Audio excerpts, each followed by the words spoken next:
Tekuk PSM Madiun 1-0, Persibo lolos ke Liga 3 Nasional.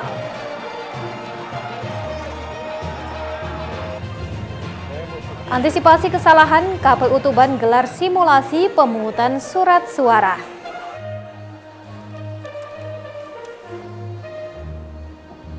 Assalamualaikum warahmatullahi wabarakatuh, pemirsa JTV Bojonegoro. Senang sekali program berita Sketsa Bengawan kembali hadir menjumpai Anda. Selain dua berita utama tadi, kami juga akan menyajikan berbagai informasi penting dan menarik lainnya dari Bojonegoro dan sekitarnya. Bersama saya, Soraya Sarah. Mari kita ikuti Sketsa Bengawan selengkapnya.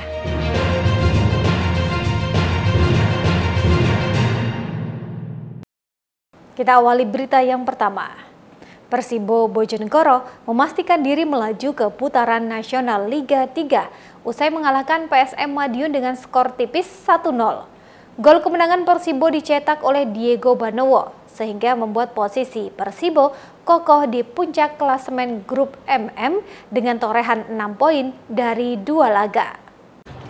Persibo Bojonegoro menjalani laga babak 18 besar grup MM Liga 3 PSSI Jawa Timur menghadapi PSM Madiun di Stadion Legend Haji Sudirman, Bojonegoro pada Selasa sore. Meskipun di tengah guyuran hujan, kedua tim tampil impresif sepanjang peluit babak pertama dibunyikan. Di menit ke-23, Persibo Bojonegoro mendapatkan peluang emas untuk bisa unggul lebih dulu dari PSM Madiun. Namun sayang, bola sepakan Taufik Hidayat masih membentur mister gawang PSM Madiun. Para pemain Persibo tak mengendurkan serangan, mereka bahkan terus melancarkan serangan bertubi-tubi ke jantung pertahanan PSM Madiun. Tepatnya di menit ke-33, Diego Banowo berhasil menggetarkan jala PSM Madiun setelah dirinya memanfaatkan muntahan bola dari pemain PSM Madiun di dalam kotak penalti. Bola berhasil disarangkan oleh Diego di sisi kiri gawang PSM Madiun dan merubah papan skor menjadi 1-0 untuk keunggulan Persibo Bojonegoro. Skor 1-0 bertahan hingga babak pertama selesai. Memasuki pertandingan babak kedua, permainan kedua tim berjalan sengit. Tensi permainan berlangsung memanas dari kedua tim, membuat wasit yang memimpin jalannya pertandingan mengeluarkan lebih dari 4 kartu kuning di pertandingan ini. PSM Madiun hampir menyamakan kedudukan di menit ke-50, namun sayang bola tendangan dari pemain PSM Madiun membentur mister gawang yang dijaga oleh Nur Ihsan. Hingga peluit panjang babak kedua dibunyikan, tidak ada gol tambahan tercipta. Skor 1-0 keunggulan Persibo Bojonegoro atas PSM Madiun menempatkan Persibo di puncak klasemen grup MM dan memastikan diri melaju ke putaran nasional Liga 3. Asisten pelatih Persibo, Agus Supriyanto, sangat mengapresiasi seluruh pemainnya yang sudah berjuang keras di pertandingan kali ini dan memastikan diri mendapatkan 1 tiket ke Liga 3 Nasional. Menyisakan 1 pertandingan terakhir menghadapi Persedikap, Persibo tetap menargetkan menyapu bersih kemenangan. Oke, alhamdulillahirrahmanirrahim ya kan, hari ini anak-anak sangat luar biasa. Saya sangat mengapresiasikan ke semua pemain, semuanya kerja keras. Alhamdulillah hari ini kita bisa paling tidak memastikan 1 tiket untuk kita bisa masuk. Untuk pertandingan selanjutnya, Coach, mungkin ada strategi tertentu atau memainkan para pemain lapis kedua? Ya, tetap poin 3, karena kita tetap pengen grafik kita yang kita inginkan tetap naik.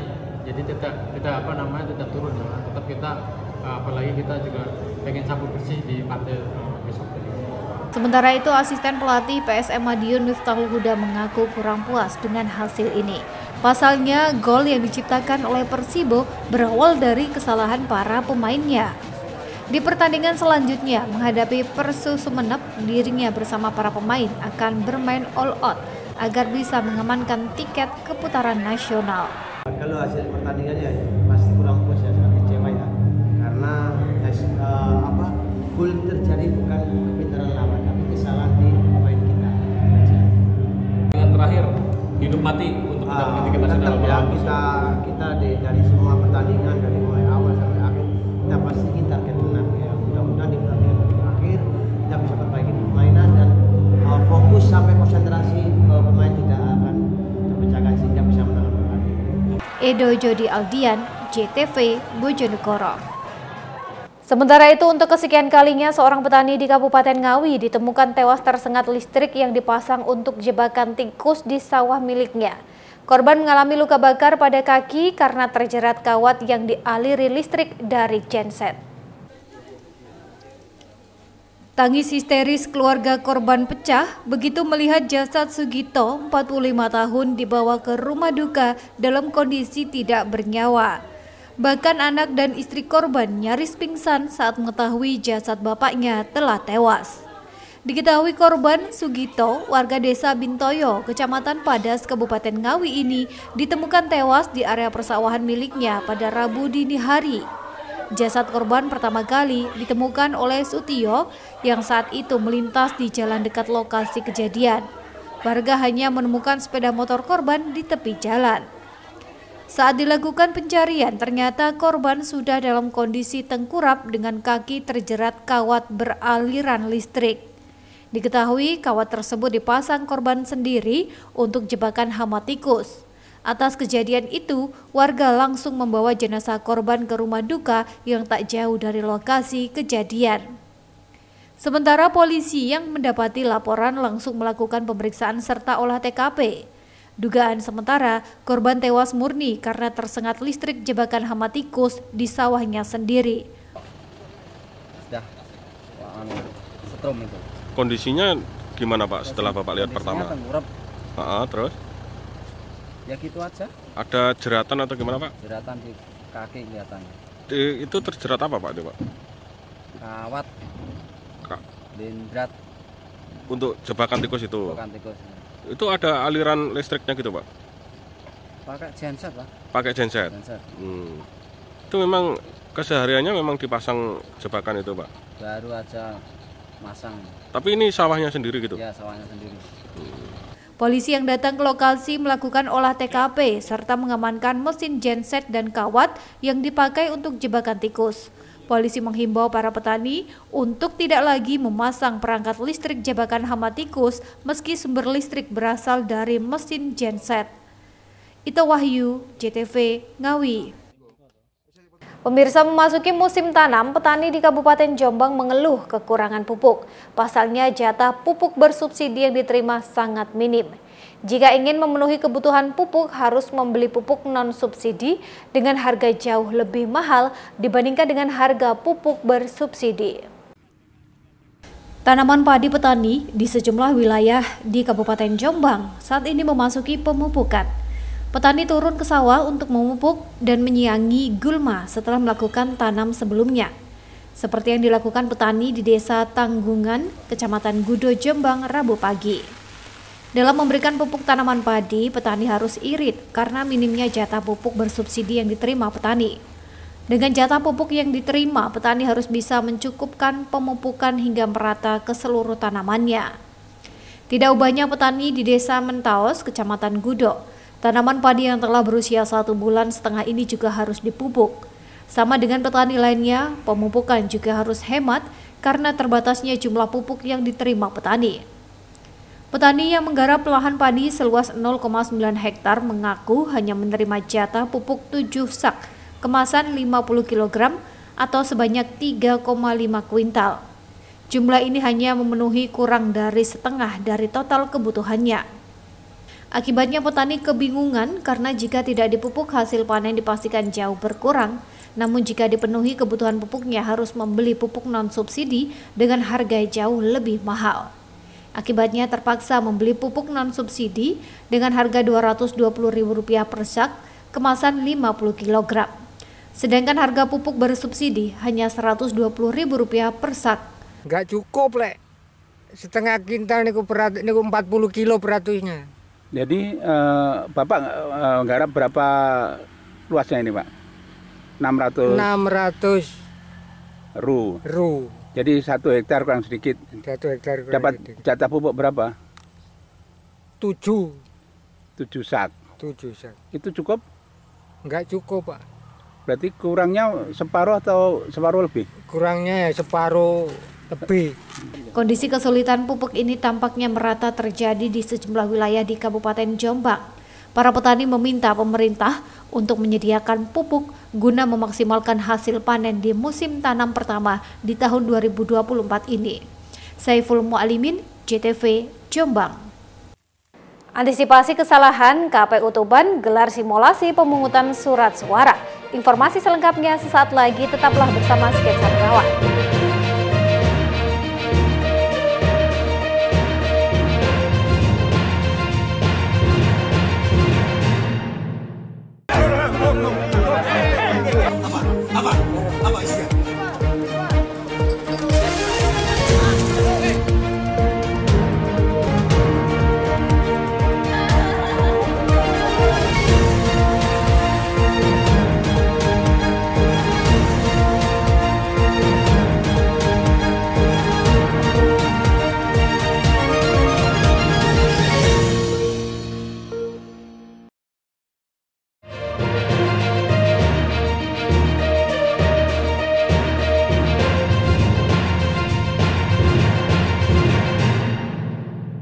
Terima kasih pemirsa, Anda masih bersama kami.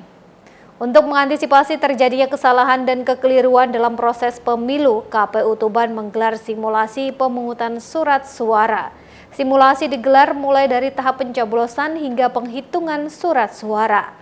Komisi Pemilihan Umum KPU Kabupaten Tuban menggelar simulasi tahapan pemilu di kantor Kecamatan Tuban, Kabupaten Tuban, Rabu pagi. Simulasi digelar untuk mengantisipasi terjadinya kesalahan dan kekeliruan, khususnya pada proses pemungutan suara dan penghitungan suara. Dalam simulasi ini, KPU juga melibatkan petugas KPPS, Linmas, saksi, warga setempat, dan sejumlah perwakilan partai politik. Simulasi dimulai dari pendaftaran peserta pemilu, pembagian surat suara, pencoblosan, dan pengumpulan surat suara ke bilik suara, hingga penghitungan suara. Dengan simulasi ini, para peserta mengaku sangat terbantu. Pasalnya mereka bisa mengetahui lebih rinci tentang pelaksanaan pemungutan suara. Mbak, ini tadi ikut apa, Mbak? Ikut simulasi pemilihan suara. Ini tadi simulasinya seperti apa, Mbak? Dari awal pendaftaran, terus mengantri, lalu dikasih surat suara, langsung masuk mencoblos, langsung masukkan ke bilik dan cap jari. Ya, cap jari. Sementara itu, Ketua KPU Tuban, Fatul Ihsan, menjelaskan simulasi digelar agar petugas KPPS lebih memahami secara utuh tentang proses pemungutan suara. Dalam pelaksanaan simulasi, Ketua KPU Tuban juga menekankan agar anggota KPPS tidak lupa mengumumkan jumlah surat suara diterima dan jumlah surat suara rusak. Jadi hari ini kita melaksanakan simulasi pemungutan dan penghitungan suara di TPS untuk yang kedua kalinya ya. Jadi karena memang hari H kita tinggal 13 hari lagi, jadi 2 minggu ke depan kita sudah di hari H. Sehingga harapannya dengan simulasi ini semua pihak yang terlibat di TPS itu bisa memahami secara utuh bagaimana proses pemungutan dan penghitungan suara di TPS. Pak Ketua, selama 2 kali pelaksanaan ada catatan khusus enggak untuk pelaksanaan? Ya, catatan-catatannya kan ada beberapa ya, seperti tadi ternyata KPPS-nya kemudian lupa mengumumkan menghitung surat suara yang diterima. Jadi itu hal-hal yang sepele, sehingga dengan adanya simulasi seperti ini kan kita bisa mengingatkan nanti ke teman-teman KPPS ketika nanti real melaksanakan pemungutan di TPS. 2 minggu menjelang pemilu, KPU Tuban kini juga tengah memastikan logistik yang terkirim di masing-masing TPS bisa terpenuhi seutuhnya, sehingga proses pemilu dapat berjalan dengan lancar. Ziki Muhammad, Husni Mubarak, JTV, Tuban. Sementara itu, Komisi Pemilihan Umum Kabupaten Tuban mencoret Partai Garuda dari daftar partai politik peserta pemilu serentak tahun 2024 di kabupaten setempat. Partai politik nomor urut 11 tersebut dibatalkan keikutsertaannya karena tidak menyerahkan laporan awal dana kampanye atau LADK.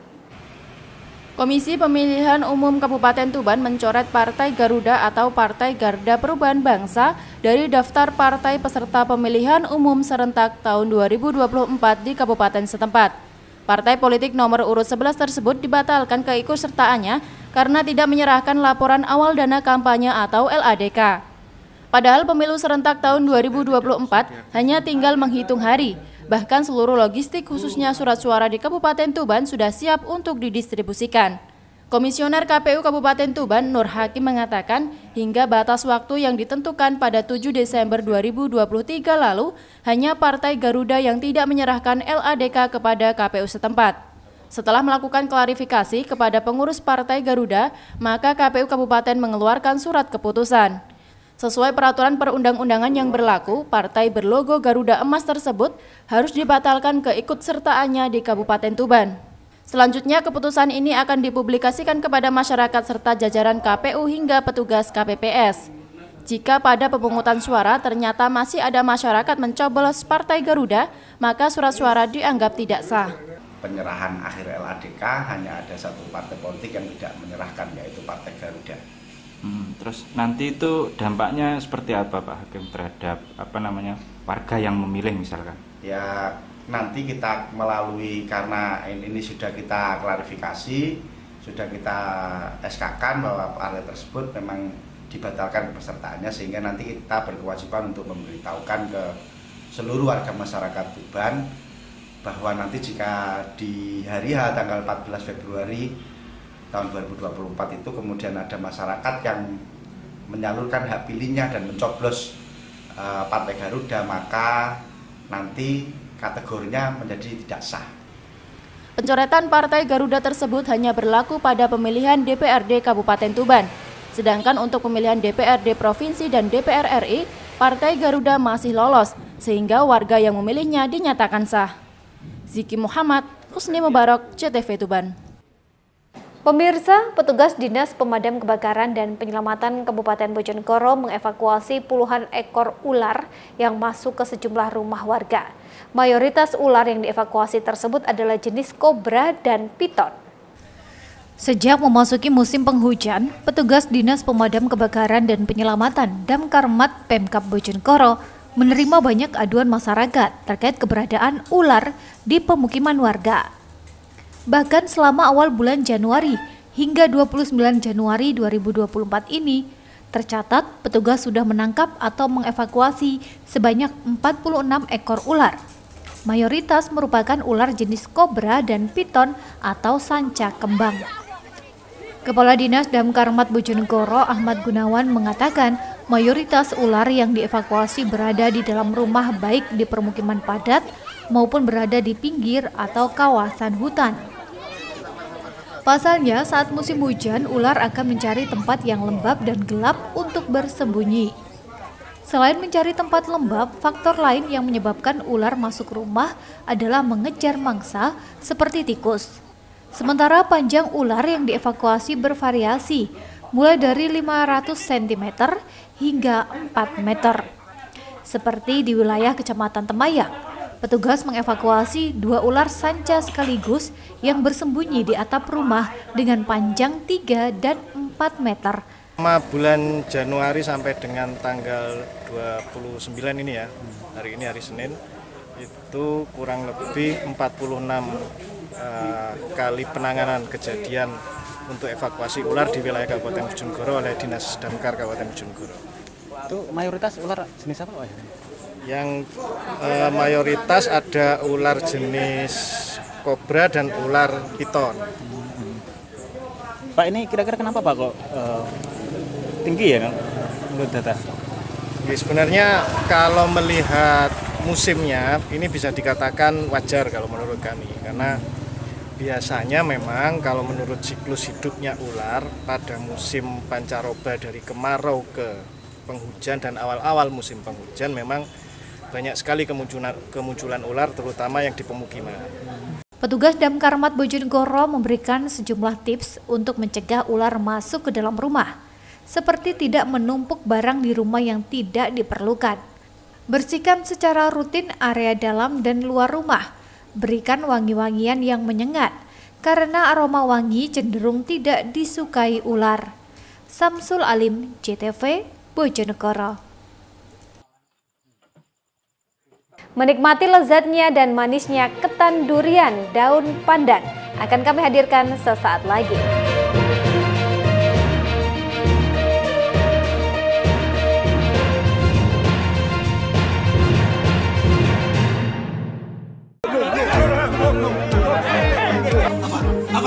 Apa isinya?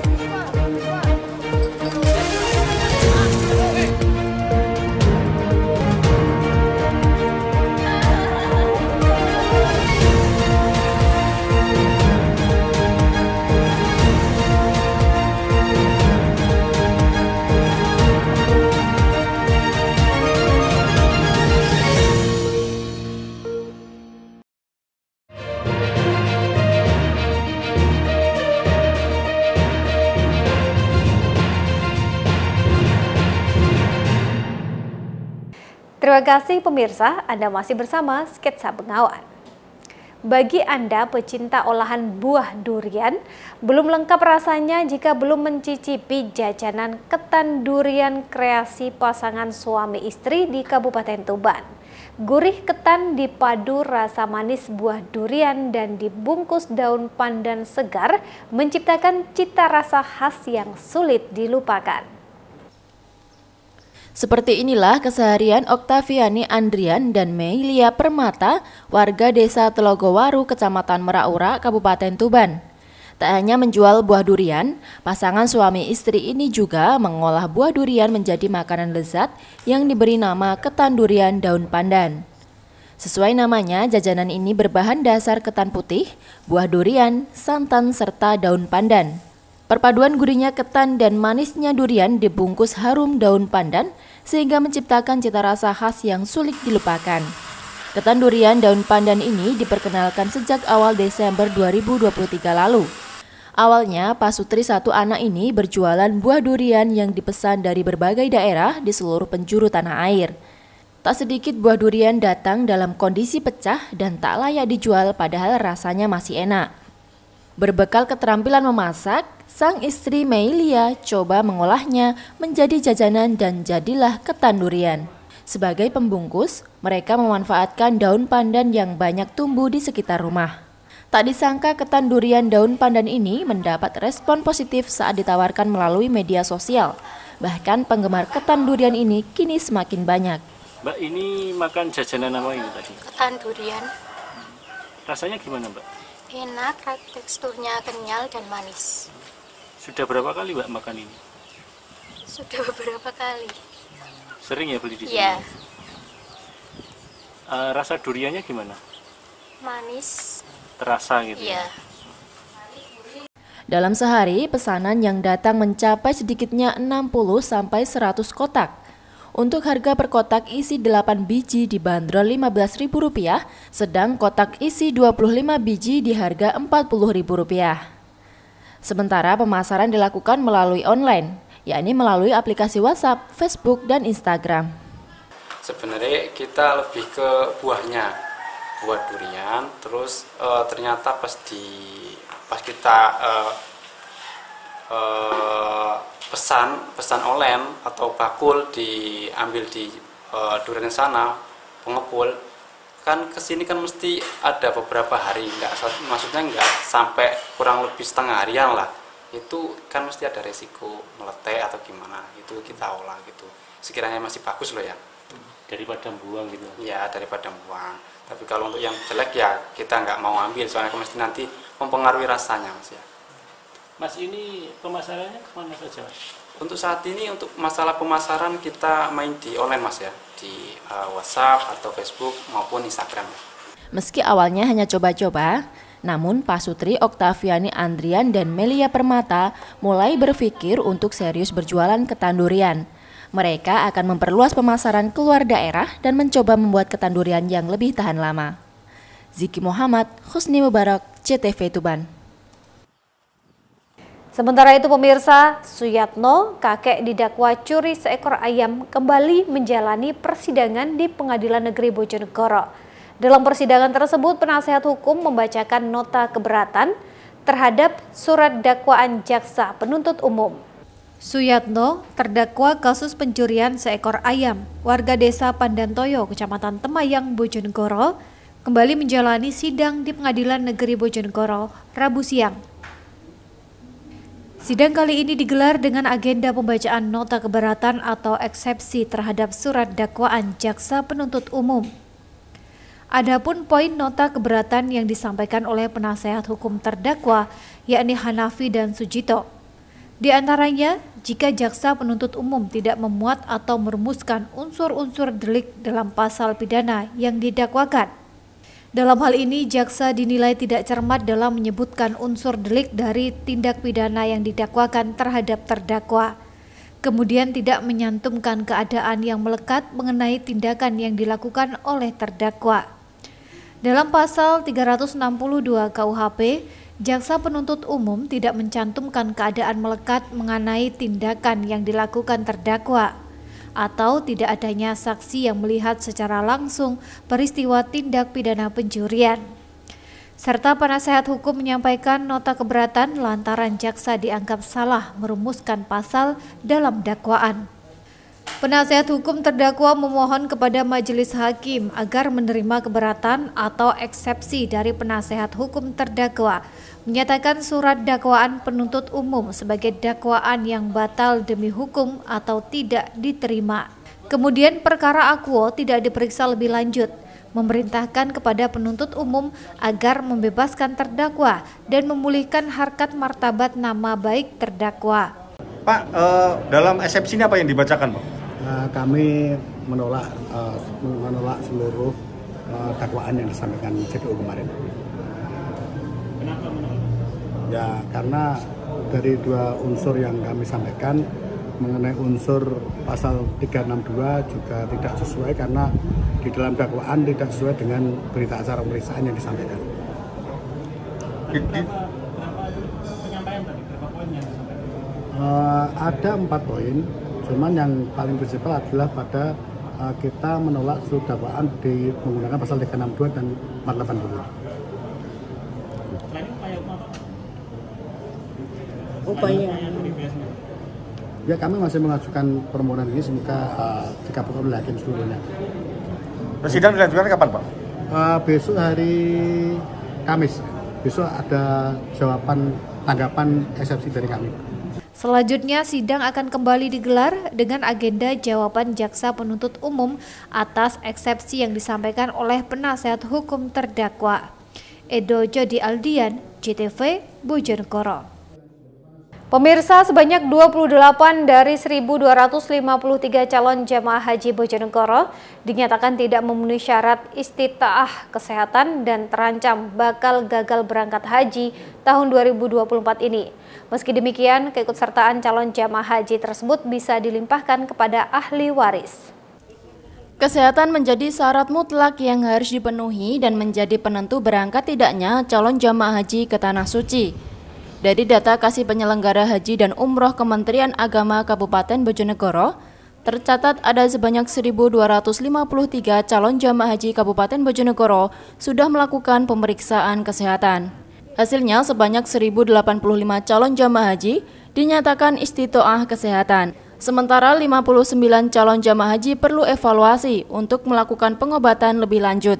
Sedangkan sebanyak 28 calon jamaah haji lainnya dinyatakan tidak istitoah kesehatan, sehingga 28 calon jamaah haji tersebut terancam gagal berangkat. Kasih Penyelenggara Haji dan Umroh Kantor Kementerian Agama Bojonegoro, M. Abdullah Hafiz mengatakan 28 calon jamaah haji yang tidak istitoah akibat sakit dan tidak memungkinkan berangkat. Rata-rata calon jamaah haji tersebut sakit kronis atau sulit diobati dalam kurun waktu singkat, seperti stroke, gagal ginjal yang mengharuskan cuci darah, dan penyakit TBC. Abdullah Hafiz menambahkan calon jamaah haji yang tidak istitoah kesehatan dapat digantikan oleh ahli waris, baik digantikan anak, orang tua, pasangan, atau saudara. Bahkan jika tidak ada yang mau menggantikan, bisa diambil uang. Kalau yang melakukan pengecekan kesehatan, keseluruhannya ada 1.253. Ini seluruh sudah masuk.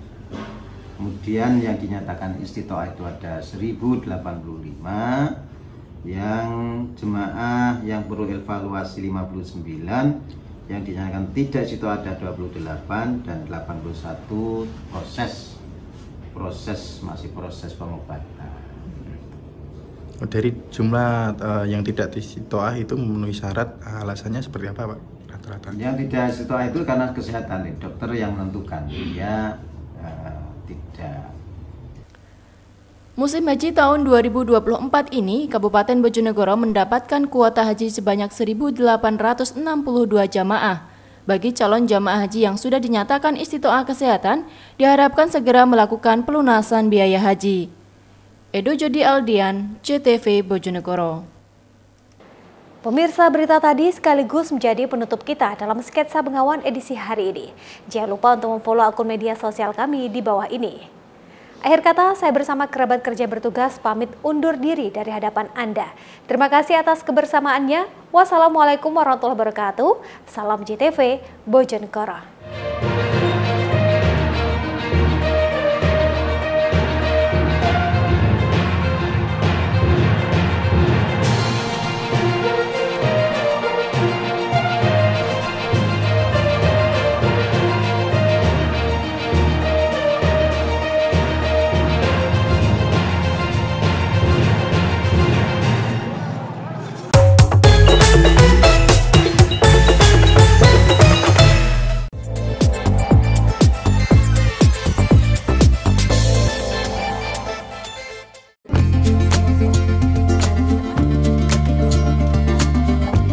Gubernur Jawa Timur Khofifah Indar Parawansa menghadiri peresmian perusahaan pengolahan tembakau MPS Dander PT Karep Alam Sejahtera atau KAS Bojonegoro Selasa siang 30 Januari 2024. Turut hadir pula dalam acara ini PJ Bupati Bojonegoro, Kepala Bakarwil Bojonegoro, Dirut PT KAS, Dirut HM Sampurna, beberapa OPD Provinsi Jatim dan Kabupaten Bojonegoro, Wakil Ketua DPRD Bojonegoro, tokoh Ponpes Al-Fatimah, serta tamu undangan lainnya. Gubernur Jawa Timur Khofifah Indar Parawansa dalam sambutannya menyampaikan apresiasi atas dibukanya MPS Dander PT Karep Alam Sejahtera. Ia berharap MPS Dander ini mampu menjadi solusi dalam dunia kerja serta menjadi penguatan peran perempuan dalam pembangunan. Selain itu, Gubernur juga mengapresiasi kinerja Koperasi Karep yang saat ini telah menjadi korporasi. Semoga ini dapat menjadi referensi bagi usaha lainnya, baik regional maupun nasional ataupun global. Ini sesungguhnya harapan yang membahagiakan, menggembirakan, terutama sebagian besar yang direkrut adalah perempuan. Ini akan menjadi penguatan bagaimana peran perempuan dalam pembangunan. Berikutnya yang harus kita apresiasi adalah PT Karep ini kan semula koperasi, lalu bikin korporasi. Ini luar biasa. Biasanya korporasi membentuk koperasi. Ini koperasi membentuk korporasi, ini luar biasa. Mudah-mudahan akan menjadi referensi tidak hanya regional, nasional, tapi juga menjadi referensi global. Sebuah koperasi mendirikan korporasi. Sementara itu, Dirut PT Karep Alam Sejahtera, Sriyadi Purnomo menyampaikan MPS Dander ini merupakan MPS yang ke-39 dan tercatat ada 3.090 karyawan yang bekerja di MPS Dander. Selain itu, kehadiran Koperasi Karep dan PT Karep Alam Sejahtera dapat membantu menekan angka pengangguran di Kabupaten Bojonegoro. Kita menjadi MPS yang ke-39. Tepuk tangan semuanya. Dan hari ini tercatat Pak PJ dan Ibu Gubernur, tercatat hari ini karyawan yang masuk di PT Karep Alam Sejahtera MPS Dander ini 3.090. Jadi jumlahnya sudah 39. Tidak tersangka dan tidak ternyana, alhamdulillah Koperasi Karep secara tidak langsung ini menaungi kurang lebih 6.500 karyawan. 3.090 yang ada di MPS Dander, 2.600 yang ada di MPS Kapas, dan 1.000-nya di seluruh unit-unit usaha kami termasuk di JLT dan distribusi maupun transportasi. Alhamdulillah kehadiran Koperasi Karep saat ini bisa membawa berkah barokah manfaat untuk masyarakat Bojonegoro.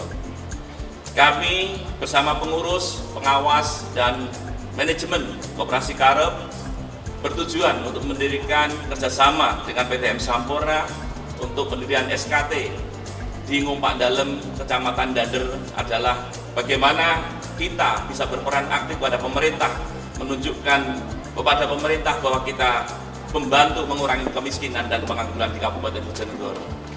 Dalam kesempatan yang sama, PJ Bupati Bojonegoro Adrianto mengatakan adanya MPS Dander ini sangat positif bagi ekosistem ekonomi di Kabupaten Bojonegoro, sebab mampu menyerap banyak tenaga kerja di Kabupaten Bojonegoro. PJ Bupati juga mengucapkan terima kasih kepada PT Karep Alam Sejahtera. Pihaknya berharap PT Karep ini kian maju dan melebarkan lini investasinya. Pemkab Bojonegoro akan menyambut baik segala bentuk investasi yang positif bagi perekonomian masyarakat Kabupaten Bojonegoro. Kami akan terus mendukung masuknya investasi sektor swasta atau membangun investasi di Bojonegoro, Bu Gubernur. Ini kesempatan di sini hadir para pengusaha juga.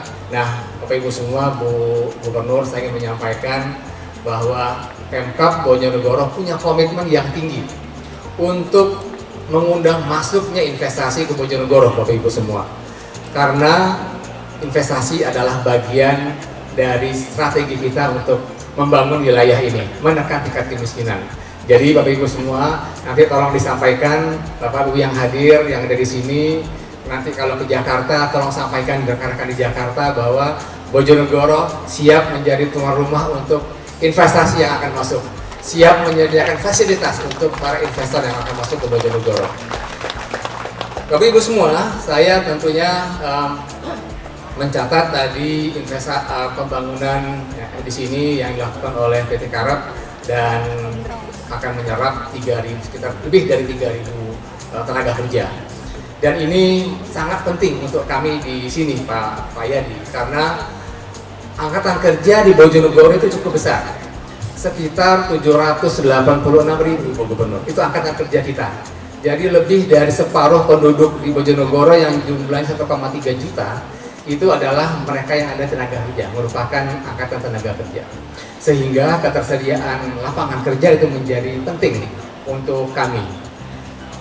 Dan dengan adanya pembangunan seperti ini, industri-industri yang terbangun di sini di Bojonegoro ini memiliki nilai penting untuk adanya penyerapan tenaga kerja yang ada di kami.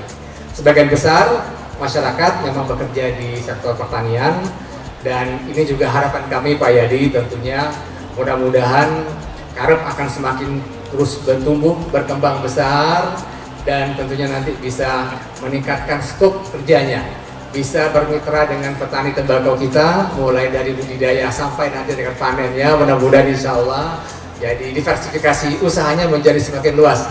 Amin, amin ya rabbal alamin. Dan mudah-mudahan usaha kita di dalam penekan kemiskinan juga terus kami lanjutkan. Saya laporkan Bu Gubernur bahwa untuk buruh yang bekerja di sektor tembakau, kami sudah di tahun lalu menyediakan BLT sejalan dengan dilaksanakan di provinsi, Bu Gubernur. Kemarin kami berikan kepada sekitar 9.000 tenaga kerja, Bu Gubernur. Tahun ini insya Allah kita teruskan, dan sekarang sedang proses dalam pendataan tenaga kerja yang mendapatkan BLT. Untuk diketahui, dalam peresmian MPS Dander ini hadir pula para elit PT HM Sampurna, para perwakilan MPS lain, hingga Bea Cukai Bojonegoro. Samsul Alim, JTV, Bojonegoro.